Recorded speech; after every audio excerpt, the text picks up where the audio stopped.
Hello, welcome back. I hope you're doing well. At least for me, my roommate got tickets for Harry Styles to see him in Manchester, so life is looking up. And the other day I was just going through my bookshelves and I was just like, I haven't really read these books in a while. They've just been sitting there.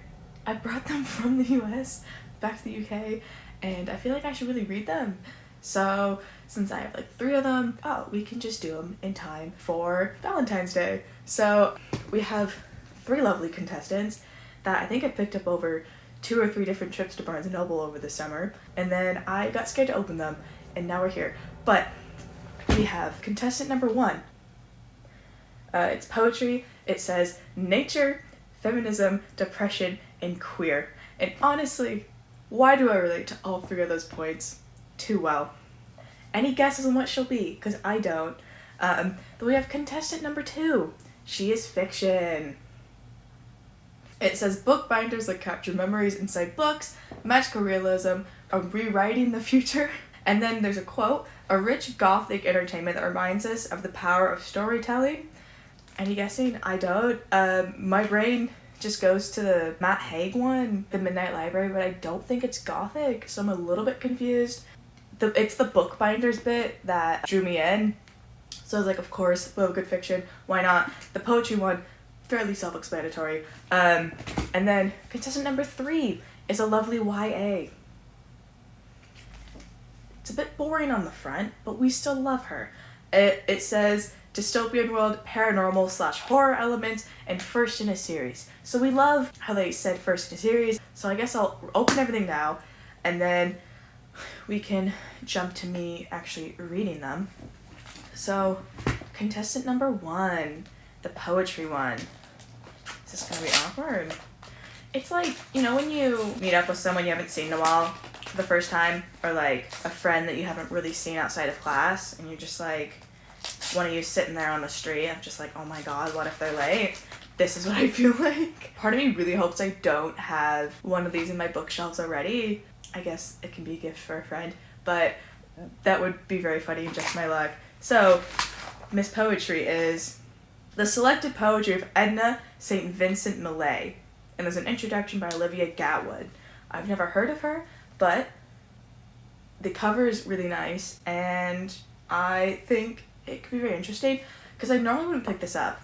Oh, so apparently, Miss Edna St. Vincent Millay was honored as the 3rd woman to be awarded the Pulitzer Prize for Poetry. Yeah, I don't know where she's from. She was born in May in 1892 and died in New York in 1950. She was also known for her unconventional lifestyle and her many love affairs. And then she got the Pulitzer Prize in 1923 and 1943. She was the Frost Medal for her lifetime contribution to American poetry. So, just a queer American, we relate. I am actually excited to read this, so I'll catch you up once I've finished her. And then, contestant number 2, the fiction one. I feel like we should give all of them names, I really can't get the tape off of this. Oh, it's like when you had a birthday party and you have to open the gifts in front of everyone, but you also want to die inside because everyone's just watching you. And you gotta make the proper responses. And I try to, if you can't see, I try to keep the wrapping paper more or less in easy to clean up pieces. And part of me just feels rude to just to rip at it. I'm sure you guys love the tangent. So then you're just sitting there and everyone's like, oh my god, just do it already. Oh, I hate the people that use so much tape and you're like, what's going on? So that's always fun. There's the movie. Okay, so the Bookbinders fiction novel that captures memories inside books. It is The Binding by Bridget Collins. I've never heard of it. Interesting. So apparently this dude who's just a farmer's kid, he gets a letter being like, yo, you need to learn bookbinding. He's like, okay. And apparently he was born to do all this stuff where you bind the books and you keep memories in them. And so you want to forget something, or need to erase or something, you can do that. And so they make these really pretty leather books and they have just a full library underneath them. Even though these a force of good in a way, there's other people that can do the same sort of like bookbinding magic that aren't doing it for the best of reasons. So I guess he's just figuring out who he is, what his purpose is in life. And then contestant number 3, it's the YA fantasy with the dystopian, paranormal, and horror elements. Bit boring, but I feel like she's gonna like hold a punch, you know? This one I feel like it's gonna be the hardest to get into. Like, there's no edges, they're all taped down. Because I feel like with these type of stuff, it's like a great idea. Or it's like when you ask your friends, oh my god, what character would I be? And they say something and you're just like, is that how people see me? And you just like spiral. But I guess this is an interesting way to explore different hooks and whatnot. I guess it would be, you could do something like this with your friends. So I feel like you can play around with it. Okay, so the fantasy one, she is, ooh, This Savage Song by Victoria Schwab. Oh, it's so pretty. I've heard of it, but I also honestly get Victoria Schwab and V.E. Schwab mixed up. I don't know if they're the same person. Don't come at me. I am trying. And you might be not surprised to know that in, in English, in AP US, well, sometimes in my head, Thomas Jefferson and Ben Franklin would become the same person. That was really funny because Ben Franklin lived for like almost 100 years or something insane like that. And he was just everywhere. And then some, if you know what I mean. Says there's no such thing as safe in a city full of monsters. August Flynn wants to be human. Kate Harker wants to be ruthless. Their souls are in danger. Their city is divided. And Kate and August, the only two who see both sides, are the only ones who can save it. But how do you decide to be a hero or a villain when it's hard to tell which is which? Ooh, interesting. I am more hyped to read this one than the bookbinding one, because I feel like it's going to be a bit slower of a start. At least this one is nice. If I do like it, there will be, the next book is Our Dark Duet. So I guess low commitment, because sometimes it is hard to start a series when they have like 15 books. Looking at you, Wheel of Time. Honestly, skullduggery.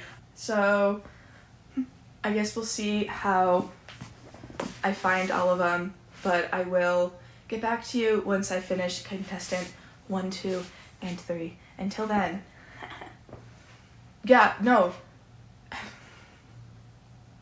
The reason I'm doing all of this is because I thought it'd be a very cute idea, as like in the theme of February and like Valentine's Day, is to like blind date these books. I don't know how we're gonna edit that in, but that's what I mean, and that's why I've been calling them contestants. But I feel like they'd be very cute. Not that you like need a date or anything, you know, treat yourself. But yeah, I guess peace out. Okay, so it's been a couple days, but I have finished the poetry collection, like contestant number 1, and I absolutely loved it. I didn't know about her before, this like American poet, but I really like her stuff. It's like refreshing, even though it's like over 100 years old. It's very enjoyable to read, and I thoroughly loved it. If you want something that writes in almost every bit of a style, I recommend her, because even though a bunch of her stuff could be interpreted in a way or like is personal to her, you also find stuff that you can enjoy. And even though I know she's American, you just get the sense of that like, oh, characteristic writing of an American in the early 1900s. It just has that sense of like, oh yes, this is like the new American novel type of like writer. All the other old white dudes, American poets, can fuck off because new fave. So currently right now I would choose her, like no matter what. If like first day she was like, I've read this, I'm in, like, where do you want me to go, Edna? But I have started the contestant number 2, pleasantly surprised so far, so hopefully she keeps it up. But I'm thoroughly enjoying this so far, so I'll keep you updated once I finish the binding. Hello, it's been a couple days, but I have finished the binding. We're officially past Valentine's Day, but whatever. I liked it from the first section to like the last 2. I thought it was gonna be a very different book, but I still liked it. Loved the queerness. I think a lot of people get different expectations with this book when they go in to read it as well, but still really liked it. I can see how people like the author and stuff. Would I have picked it up? No. Would I recommend it? Maybe, but I wouldn't really sell it the same as like they did. But So I'm gonna start what I'm excited for, this Savage song, but turn events no one saw coming is we might find me now of COVID. So I guess that's what I got for Valentine's Day. So we actually chose pseudo number 4 and it was COVID, but I guess we'll see how pseudo number 3 treats me, and it can't be worse than this right now. So hope you guys enjoy and stay safe. I have just finished, where is it? This Savage song, and pleasantly surprised by it. I didn't really know anything going into it, but like I was like, oh, it's just another dystopian one. Oh, like what is it, 2010 like type of thing. But like I actually like really enjoyed it. It's a bit flat in places, but like still overall, like there'd be days where like all I wanted to do was like to read it, especially the more you got towards the end. I just want to like keep reading, keep finding out. And then I think there is a second book, and like the twist, oh my god. And at a certain point, each time you get like a question answered, there's like 2 more that get unlocked, or one that's like further down and like more complex. So I'm actually might read the second book soon. But yeah, no, I really liked that one. Like overall, like contestant number 3, ooh. I mean, isn't that the point of contestant number 3 at a certain point? Okay, I'll go review all of them like together and then make my final choice. Okay, so we have finally made it to the end. It's taken a bit longer than I thought was gonna happen, but like that's just how life works sometimes, you know, live and let be. We are back here with all 3 of the contestants. Just to remind you, we have contestant number 1 is the poetry of Edna St. Vincent Millay. Contestant number 2 is The Binding. And then number 3 is this Savage song. So I guess what you've all been waiting for is the like final like rankings. You know, did enjoy all of them. So like just gonna put that out there. But like if we had to do like the whole like rose ceremony or whatever that means,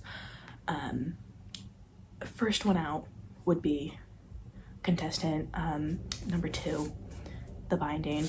I would say it's not you, it's me, but it's a little bit her. It's like when you go into a book and part of it gives off one impression and then it just doesn't follow through, whether it's from like the summary or like whatever. It just threw me off. It was still enjoyable, but it just threw me off. So I was almost like waiting for a part to happen that never did. Don't know if I'll read more of Bridget Collins, but I did like how the relationship between the 2 dudes was explored. And then our like next runner-up, you know, would be just like, you know, your backup dude is the Savage song. I do really like it, and I'm seriously contemplating reading the second one after this. It just like dragged in a couple places, so that's why not choosing her. And it's a bit dystopian, and just like with this recent climate, don't need her in my daily life. You know, I'm already stressed enough. I need somebody to like chill me down a little bit more than like match that energy, if you get what I'm putting down. So that leaves, if you haven't already guessed it, our winner chicken dinner is the poetry collection of Edna St. Vincent Millay. Yeah, I'm horrible at names, but I really liked it. Didn't know she was American, and it was really interesting to figure out her like style. And she writes a lot of sonnets, which I thought was like gonna suck, but I actually did enjoy them. And I'm sure you can read them more like I did and just like for enjoyment and like get a lot out of it, or you could dig into it and there's a lot to connect. And I like with editions like this when like the intro explains it in a way that's easy to understand and not feel like a lecture, but you still like get stuff out of it. But I really did enjoy it. Like early 1900s queer American poet that is like voices you wouldn't really hear. Any of my classes would have showed something like this. Yeah, so I'm really glad I picked it up, and I can definitely see myself going back to reading poems in this collection and figure out more by her in the future. I think she's up there with like Leonard Cohen for me. So if you have any other recommendations that are very similar to this, I would love to hear it. But yeah, I would be interested to hear rankings of the contestants would be, and or what other books you could think could fit under the descriptions that were put on their little surprise me dust jackets. But yeah, I hope you enjoyed, and I will see you next time. And thanks for watching. Bye.